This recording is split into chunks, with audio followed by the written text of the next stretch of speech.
राजा पृथु बोले, हे मुनि श्रेष्ठ, आपने तुलसी के इतिहास, व्रत, महात्म्य के विषय में कहा।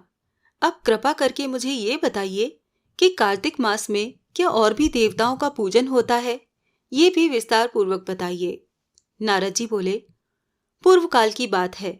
सह पर्वत पर करवी कर में धर्मदत्त नामक विख्यात कोई धर्मज्ञ ब्राह्मण रहते थे। एक दिन कार्तिक मास में भगवान विष्णु के समीप जागरण करने के लिए वो भगवान के मंदिर की ओर चले। उस समय एक पहर रात बाकी थी। भगवान के पूजन की सामग्री साथ लिए जाते हुए ब्राह्मण ने मार्ग में देखा कि एक भयंकर राक्षसी आ रही है। उसका शरीर नंगा और मांस रहित था। उसके बड़े बड़े दांत, लपकती हुई जीभ और लाल नेत्र देखकर ब्राह्मण भय से थर्रा उठे। उनका शरीर कांपने लगा। उन्होंने साहस करके पूजा की सामग्री तथा जल से ही उस राक्षसी के ऊपर प्रहार किया। उन्होंने हरि नाम का स्मरण करके तुलसी दल मिश्रित जल से उसको मारा था। इसीलिए उसका सारा पातक नष्ट हो गया। अब उसे अपने पूर्व जन्म के कर्मों के परिणाम स्वरूप प्राप्त हुई दुर्दशा का स्मरण हो आया। उसने ब्राह्मण को दंडवत प्रणाम करके इस प्रकार कहा, ब्राह्मण, मैं पूर्व जन्म के कर्मों के फल से इस दशा को पहुंची हूं। अब मुझे किस प्रकार उत्तम गति प्राप्त होगी? धर्मदत्त ने उसे इस प्रकार प्रणाम करते हुए देखकर आश्चर्यचकित होते हुए पूछा, किस कर्म के फल से तुम इस दशा को पहुंची हो? कहाँ की रहने वाली हो? तुम्हारा नाम क्या है और आचार व्यवहार कैसा है? ये सारी बातें मुझे बताओ। उस राक्षसी का नाम कलहा था। कलहा बोली, ब्राह्मण, मेरे पूर्व जन्म की बात है। सौराष्ट्र नगर में भिक्षु नामक एक ब्राह्मण रहते थे।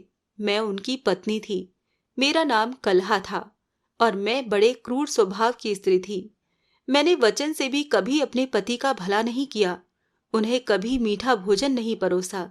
सदा अपने स्वामी को धोखा ही देती रही।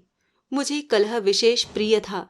इसीलिए मेरे पति का मन मुझसे सदा उद्विग्न रहा करता था।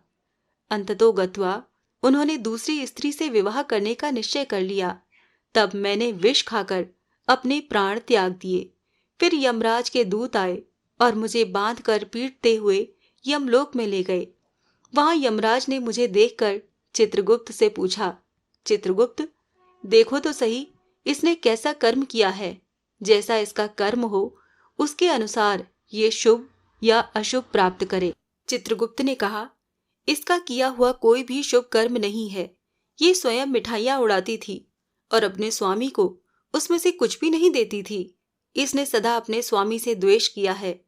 इसीलिए ये चमगादुड़ी होकर रहे और सदा कलह में ही इसकी प्रवृत्ति रही है।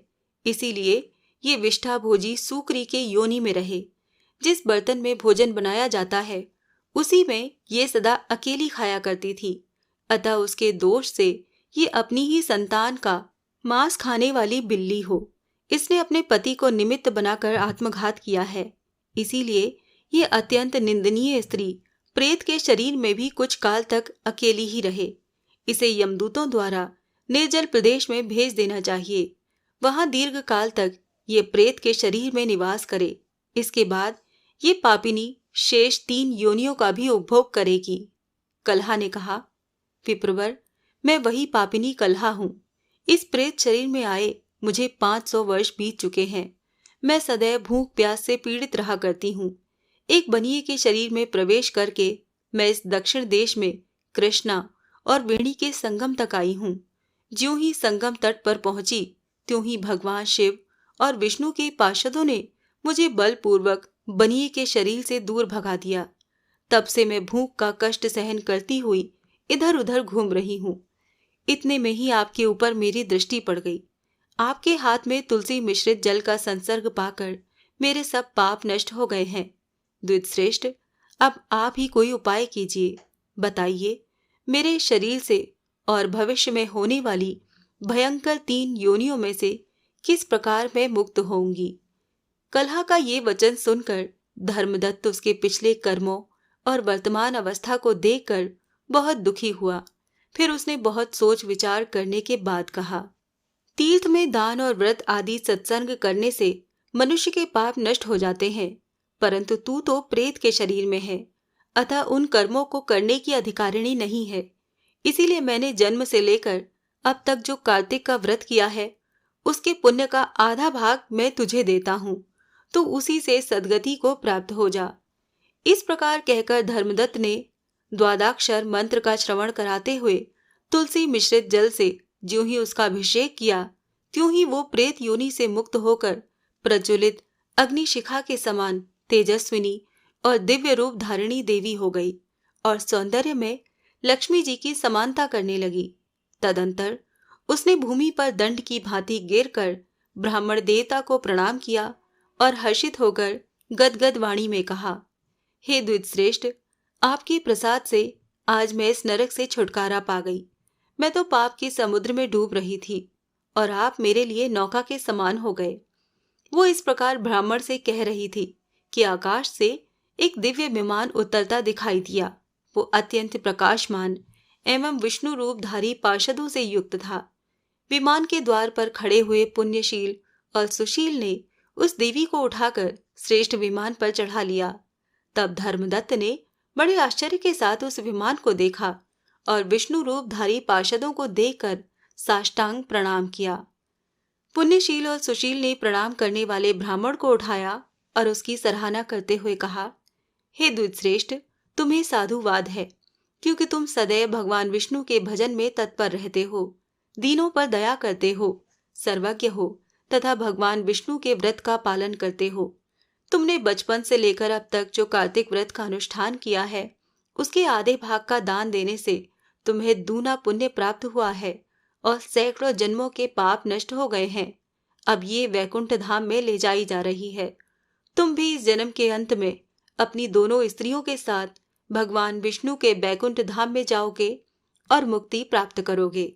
धर्मदत्त, जिन्होंने तुम्हारे समान भक्ति पूर्वक भगवान विष्णु की आराधना की है, वो धन्य और कृतकृत्य हैं। इस संसार में उन्हीं का जन्म सफल है। भली भांति आराधना करने पर भगवान विष्णु देहधारी प्राणियों को क्या नहीं देते हैं। उन्होंने ही उत्तानपाद के पुत्र को पूर्व काल में ध्रुव पद पर स्थापित किया था। उनके नामों का स्मरण करने मात्र से समस्त जीव सद्गति को प्राप्त होते हैं। पूर्व काल में ग्राहग्रस्त गजराज उन्हीं के नामों का स्मरण करने से मुक्त हुआ था। तुमने जन्म से लेकर जो भगवान विष्णु को संतुष्ट करने वाले कार्तिक व्रत का अनुष्ठान किया है, उससे बढ़कर न यज्ञ है, न दान और न ही तीर्थ है। विप्रवर, तुम धन्य हो, क्योंकि तुमने जगत गुरु भगवान विष्णु को प्रसन्न करने वाला कार्तिक व्रत किया है, जिसके आधे भाग के फल को पाकर ये स्त्री हमारे साथ भगवान के लोक को जा रही है।